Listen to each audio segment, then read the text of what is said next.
Hi guys, this is VK5MTM, and this is a quick video about my mobile installation. The car is a 2003 Ford Laser. It's also known as a Mazda 323 because Ford rebadged the Mazdas as a Ford Laser. So I've had this car for a bit over a year now, and it's a good little car.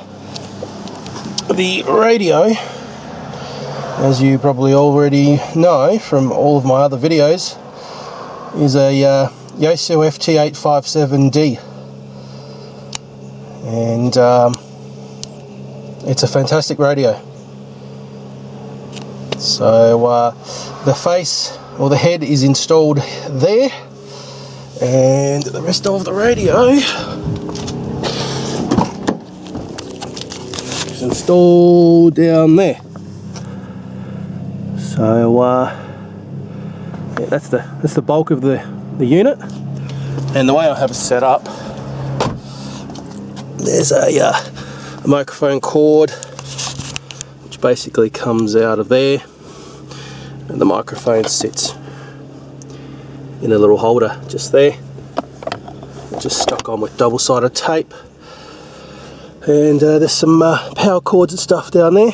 So the power cords actually run along here, around through there, and they come out in the engine bay. There's the speaker.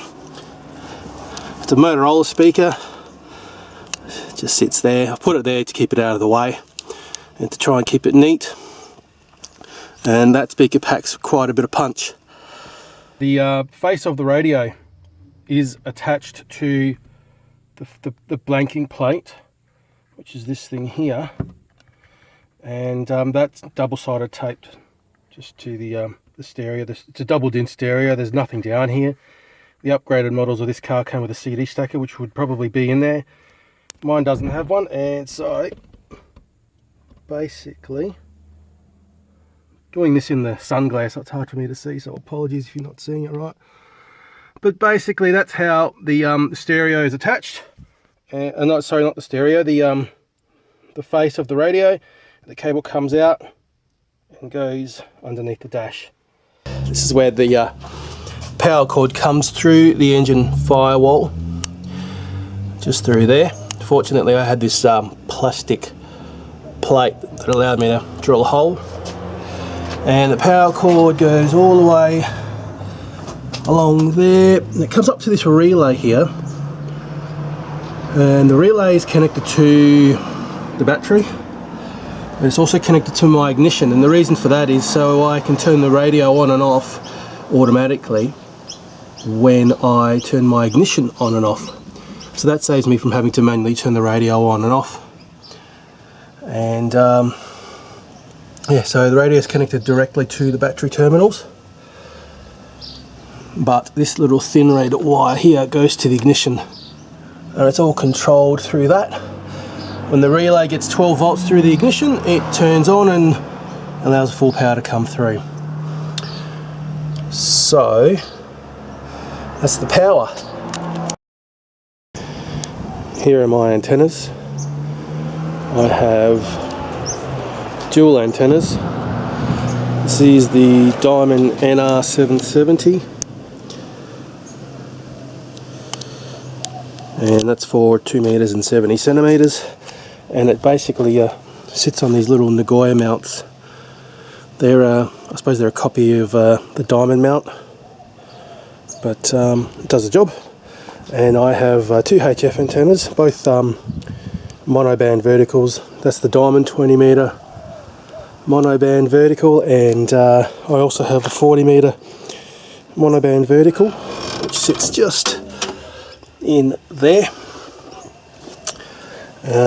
So yeah, so basically what I've done for grounding, when I first got HF Mobile up and running, I was having all sorts of problems. Crappy audio, the radio resetting or transmit locking on. So what I had to do, sorry about the sun, is underneath this bracket I've gone back to bare metal, and then I put this braid here, this grounding braid. That's actually braid from RG213. Just you can strip the braid right out really easily. And I found that the easiest way to get some ground braid, and also cheaper than buying dedicated ground braid. It runs down to here. This has been, the paint's been rubbed off under that. Comes down to there. Paint's been rubbed off under that. And that then goes up and around to there for some extra bonding to the rest of the car. And I also did the same. I didn't have to do it for 2 meters and 70 centimeters. It was working fine to start with, but it did reduce the SWR slightly, so I also did the same for that. It goes down to there, and once again the same deal up and under there. The one problem I have since doing this is I now have a water leak when it rains. So I've got the rubber seal here. It's not very effective anymore because water will basically run down there. It'll trickle down through there. It'll get past the rubber and basically runs down to there and drips off there. And I've ended up with I found water in my boot.